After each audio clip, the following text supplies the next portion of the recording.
Since the introduction of Super Saiyan God and Battle of Gods, followed by Super Saiyan Blue and other forms in Dragon Ball Super, one noticeable absence has been the lack of clear multipliers. Multipliers have been traditionally served as a definitive way to scale the strength of a transformation and compare it to an opponent's power level. While Dragon Ball Super has introduced numerous forms, understanding how much stronger Goku and Vegeta have become with each transformation isn't as straightforward as it once was. So let's dive headfirst into this topic and explore all the current information we have on the multipliers for various Dragon Ball Super forms. First up, we have Super Saiyan God. This transformation made its debut in Dragon Ball Z Battle of Gods and then later appeared in the Dragon Ball Super anime. What many fans have not realized about this form is it actually has two different multipliers, one for the ritual version and another for when it's achieved through mastering God Ki in one's base form. Now you might be scratching your head at this point wondering how it works. It can indeed be a bit confusing, so let me break it down for you. During Goku's initial encounter with Beerus on King Kai's planet, he briefly entertained the idea of a fusion as a potential solution to defeat Beerus. However, he quickly dismissed it, realizing that even fusion might not be sufficient enough to overcome Beerus. It's important noting that fusion would enable the use of Super Saiyan 3, implying that Super Saiyan God obtained through the ritual must possess a greater multiplier than that of fusion. This notion is further supported later in the series as Goku battles Beerus in his God form. It becomes apparent that Goku's godly powers are continuously growing throughout the fight. Both the anime and the manga emphasize this progression. Moreover, direct comparisons are drawn between the power levels of God Ritual Goku and Vegito during the clash between Goku and Beerus. Elder Kai and the narrator explicitly state that the power exerted by Beerus and Goku could potentially lead to the destruction of the universe. In a similar vein, Vegito and Dragon Ball Z faced the threat of Buhan, whose actions could have resulted in universe-wide destruction, albeit indirectly. Vegito manages to halt this catastrophic event, albeit with some effort, particularly when compared to his performance throughout the rest of the fight. It's worth noting that Vegito achieved this in his Super Saiyan form. However, in Dragon Ball Super, Goku in his Super Saiyan God form is depicted as having direct capability to destroy the universe through power alone, a feat that stands out as particularly impressive. This suggests that even if Vegito, 4 years after the Buu saga, presumed to be much stronger than his previous incarnation, would have still been surpassed by Super Saiyan God, at least in its ritual version. In later arcs of Dragon Ball Super, the utilization of Super Saiyan God seems to indicate a decrease in its multiplier compared to its earlier appearance. This is evident when both Goku and Vegeta choose to use Vegito against Zamasu, opting for fusion over the red-haired form, which implies that the fusion is stronger, at least at that point in the series. Additionally, in the manga, Vegito's power in his base form appears to surpass that of Super Saiyan Blue, suggesting that even higher multiplier for fusion than previously assumed. This would be the multiplier of Super Saiyan God that would be less than its initial one. So you have the ritual one, and then you have the one after that. Determining the multiplier for the ritual Super Saiyan God is no easy task, given the lack of direct statements about it. However, by analyzing the information from Battle of Gods and Dragon Ball Super, we can attempt to derive an estimate. Understand though, from this point onward, we're kinda just picking straws. What we're gonna attempt to do is combine Battle of Gods information with Dragon Ball Super information, cross-reference some things, and come up with some crazy numbers. At a point in time in Battle of Gods, Goku said that he was using 80% of his power against Beerus. That means that this form lies within 11% to 69% of Beerus' power. This conclusion is drawn from the fact that Beerus stated that he used 10% of his power to stop Rage Vegeta. This would mean that he'd have to use more of 10% at least to fight God Goku, but less than 70%, as Whis later mentions that it's been a while since Beerus used nearly 70% of his power. Nearly 70% meaning not 70, but close, and 69 is the closest that you can get, so it would use this as the edge. Moving forward, if we consider Super Saiyan 3 Goku's power to be between 1 and 9% of Beerus, this equates to 400 times Goku's base form. Since Goku was weaker than Vegeta during this encounter, his power would likely be less than 10% of Beerus. Expressing Goku's base form as a fraction of Beerus' power divided by 400 gives us the range of power for Goku's base form when he fights Beerus in Super Saiyan 3. To calculate this, we multiply the range of 1% to 9% of Beerus' power by 1 over 400. This represents Goku's base form multiplier compared to Beerus. This provides us with the power range for Goku's base form relative to Beerus when he confronts him as a Super Saiyan 3. This range serves as a basis for determining the power of Super Saiyan God Goku as well, at 80% of his power.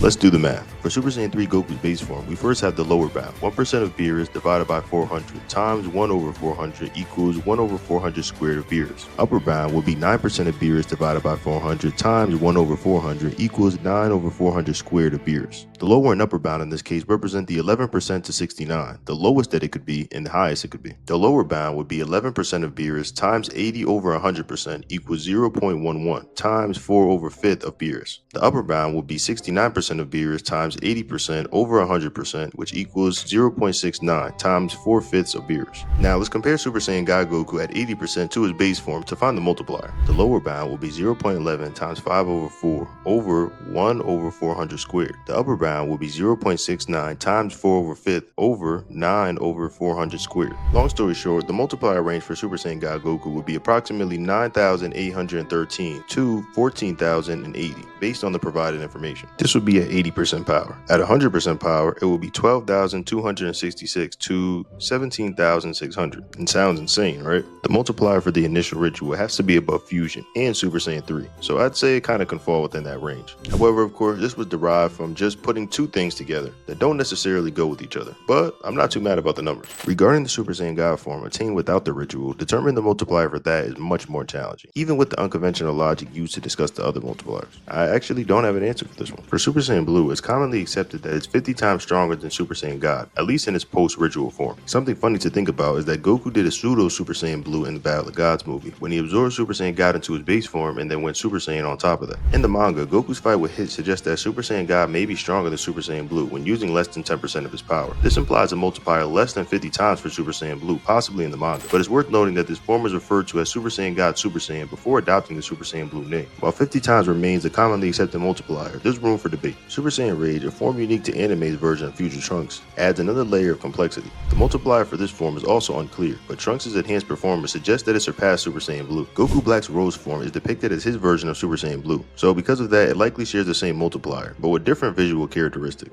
The next transformative leap arrives in the Tournament of Power, courtesy of the Prince of All Saiyans himself. Dubbed as Super Saiyan Blue Evolution, or even Royal Blue by some fans, Vegeta attains this formidable form by breaking through his limits, akin to Goku's mastery of Kaioken in the anime. However, for Vegeta, it wasn't merely about raw power, but rather a deep-seated determination to carve his own path. In the anime rendition, Vegeta's bout with Goku's Kaioken times 20 Blue showcases the remarkable purity between them. This would imply that Super Saiyan Blue Evolution could potentially be 20 times the potency of regular Super Saiyan Blue, equating to a staggering 1,000 times the strength of Super Saiyan God. This alignment finds reinforcement in Jiren's acknowledgement during the manga, where he lauds that Vegeta's Evolution Blue as one of the tournament's most impressive displays, second to only Goku's brief glimpse of Ultra Instinct. The multiplier for the legendary Super Saiyan remains elusive. In the anime continuity, it's presumed to be lower than Super Saiyan 3, as evident by Kale and Caulifla's astonishment when witnessing Goku's ascension to that form. Conversely, in the manga, Kale's legendary power eclipses Golden Frieza's might, suggesting a multiplier on par with Super Saiyan Blue. Nonetheless, Jiren's earlier praise of Evolution Blue still implies that it surpasses Kale's form. Ultra Instinct Omen, another enigmatic transformation, lacks a defined multiplier. However, its superiority over Evolution Blue is palpable. Though it falls short of Master Ultra Instinct, this pinnacle transformation for Goku, while differing between manga and anime interpretations, equally stands above Ultra Instinct Omen in terms of power, as vividly demonstrated in battles against Jiren and Moro. Even in infant stages, Vegeta's Ultra Ego appears to rival Goku's Ultra Instinct in terms of sheer strength, as demonstrated during the skirmish with Granola. In fact, it could be argued that Vegeta's power surpasses Ultra Instinct individually, given its exponential growth throughout the battle, contrasting with Ultra Instinct's emphasis on defense and stability. This suggests that the initial multiplier for Ultra Ego might align closely with that of Ultra Instinct. However, with this form, it can surpass Ultra Instinct in time, given that the more damage it takes, the more powerful it becomes. The newly unlocked potential Piccolo could offer a formidable challenge to Gamma 2.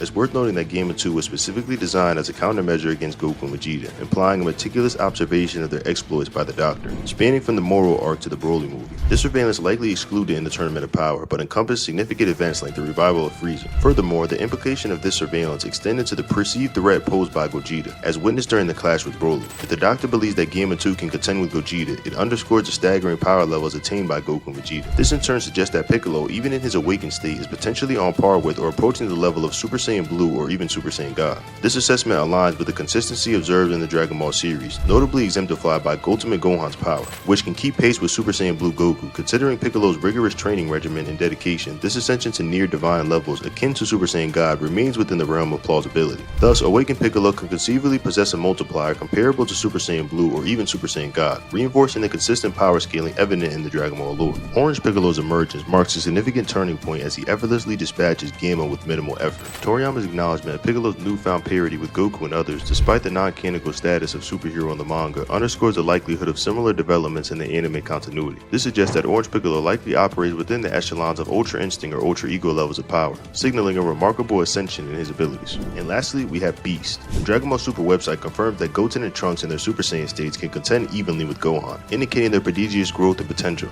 Their fusion, should attempted, could propel them to even greater heights, potentially rivaling Gohan Beast. This implies that Gohan Beast transcends fusion level multipliers, potentially surpassing even Super Saiyan 3. Gohan in just his base form, however, pales in comparison to anyone's base at this current point. The Beast form is just so powerful, it can supersede this. And that pretty much does it as far as I know. Let me know what you guys think in the comment section below. Anything I might have missed, transformation wise or possibly multipliers? Or was I just flat out wrong about everything I said? Be sure to let me know. And until next time, Majin Birds. Oh, you're still there. Well, hello there. If you're still watching at this point in the video, it's for two possible reasons. Either A, you're a die-hard Majin Bird fan, or B, you're the type of person who likes to see things through to the end. Either way, you're my type of viewer, those I feel I can truly connect with. That said, let me tell you how things go down over here on Majin Buu. I love Dragon Ball, so you see me making all kind of Dragon Ball content on this channel. This can range from what-if theories, explanations, and my personal takes. These different topics are sorted by thumbnail or title. If the video says what if, then that's what it is. Look for a thumbnail that looks like fan art. What ifs will mainly be uploaded to the Patreon. There you'll find all kinds of what if theories very soon. I usually post episode 1 on the channel, but the continuation will be on Patreon. If the video title asks a question, it's usually a take of mine, me giving an opinion about a specific topic or idea. In videos with thumbnails like this, white border, or explanation videos, look there to learn something new or revisit older topics you enjoy hearing. Make sense so far? The last thing I want to tell you guys is about the official Discord, Dragon Ball HQ. Here, I'd like to build a wholesome community of Dragon Ball fans where we can discuss the miracle that is Dragon Ball. See you there.